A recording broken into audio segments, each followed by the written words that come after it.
Now, Benny Gantz, a member of the Israeli war cabinet, says Hamas is no longer in control in large parts of the Gaza Strip, but Israel believes that 132 hostages are still being held there.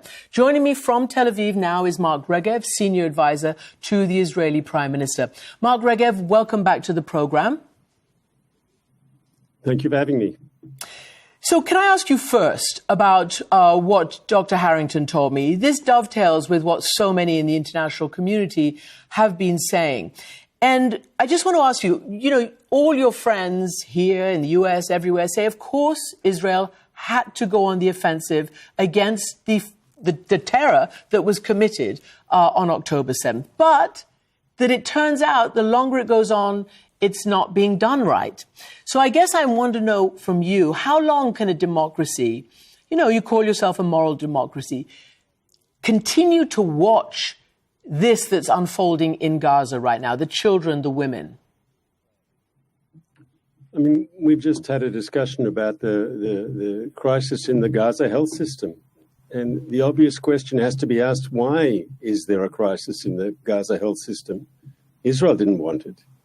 But as has been reported and documented, Hamas has a deliberate strategy of building its military structure inside hospitals. We would have much preferred that as humanitarian sites, that the hospitals would have been outside the conflict. But unfortunately, Hamas took a decision, a strategic decision, not in one hospital, not in two hospitals, but all across the Gaza Strip. Hamas built military infrastructure inside and underneath hospitals. We saw tunnels. We saw weapons. Hostages, the ones you mentioned a moment ago, who were kidnapped, abducted on October 7th, they reported being taken to and held in basements inside hospitals, not for medical treatment. They were held prisoner there. They were abused there. There is video from hospital videos showing the abducted people being rushed through the hospital. We know of command and control centers underneath hospitals. We were forced to fight around hospitals, and when we went into hospitals, we did so as surgically as is humanly possible to avoid harming the staff, the patients, and so on. But if there is a crisis in the health system in Gaza, it's clearly because of Hamas's deliberate behavior of using those hospitals as a shield against international law, as a shield for its military machine. Mark, I know that's your position, and I know that you found some tunnels. I also know, I know, I've seen them. I've seen your pictures of them.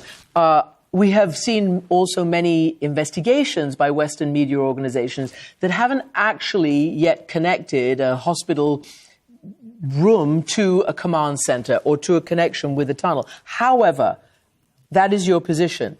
My question to you is, General Petraeus, Senator Van Hollen, leaders all over the world, the Secretary of State, the National Security Council, the President of the United States, of France, of the UK, everywhere, says, yep, you have a right to self-defense, but these civilian casualties are just too much. So my question to you is there not a military way to separate civilians and take care of civilians? As Petraeus said, he's been through many wars against terrorists in civilian areas. Was there not a better way? First of all, we don't want to see any civilians killed. And I repeat that. We don't want to see any civilians caught up in the crossfire between Hamas and the Israeli Defense Forces. But having said that, we're up against a brutal and horrific enemy who deliberately embeds itself not just in hospitals, but in residential neighborhoods, in schools, in UN facilities, in mosques, and underneath Gaza, underneath the cities of Gaza, where cameras often cannot go, there is a subterranean terror network of tunnels, of bunkers, of missile launching sites, of armories of command and control. Hamas has had more than 16 years to embed itself, and that's why this operation will take time. And though we're doing our best to avoid civilians getting caught up in the crossfire, Hamas has a deliberate strategy of using civilians as a human shield, making our job just so much more difficult. You've said that, but I want to ask you this. In that case, why then does a British doctor, who went in with the approval of Israel and Egyptian and all the other permissions that they need to get with NGOs, why does she witness a truck that is being turned back full of babies' diapers? Why does Senator Van Hollen tell me and other international organizations, remember, Friends of Israel, that the onus on helping some of these civilians get aid in, humanitarian aid in, is on you now because it's so complicated to get these trucks in. And we're seeing them being turned back. Is there any way that you should and can speed up the delivery of humanitarian aid and medicine? So I want to be clear. That truck specifically, and it's a good example because that truck specifically was both authorized by Israel and inspected by Israel. And it could have gone into the Gaza Strip from our perspective, but obviously there were problems at the border where Israel is not on the Egyptian-Gaza border for it to be stopped, and there wasn't room or something for it to go in that day. But Israel has opened up the additional crossing of Kerem Shalom because we want to make sure that humanitarian aid does reach the Gaza Strip, that the civilian population of Gaza is not the target of our military operation. There are other issues involved here, but that Israel did not prevent that truck from going in. I want to be 100% clear about that.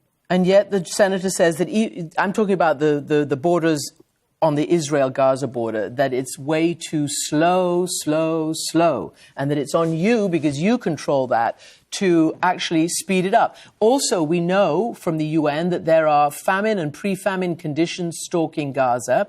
And I guess the question is, well, the related question is, can you confirm that there has been, what the Qatar says, some kind of deal to send in some kind of humanitarian aid? Can you tell us what that is for the Israeli hostages and for the people of Gaza?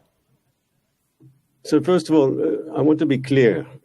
In the first week of this war, the Security Cabinet of Israel took a decision that as we pursue Hamas to destroy its military machine, and we must, at the same time, in parallel, there will be no restrictions whatsoever on food, water, medicine going into the Gaza Strip. And that is our policy. So why then did your defense minister say there was a siege? He said it himself. No food, no water, no fuel, no medicine. That's what Yoav Gallant said. I don't know what... No, it's not true. On October the 9th. You're talking about coming in... Yes, going into Gaza. You're talking about the crossings from Israel. So at the beginning, we allowed that to go through the Egyptian crossing at Rafah. And then we opened up, a few weeks later, we opened up when we saw there was a greater need. We opened up the crossing, Kerem Shalom, which is our crossing.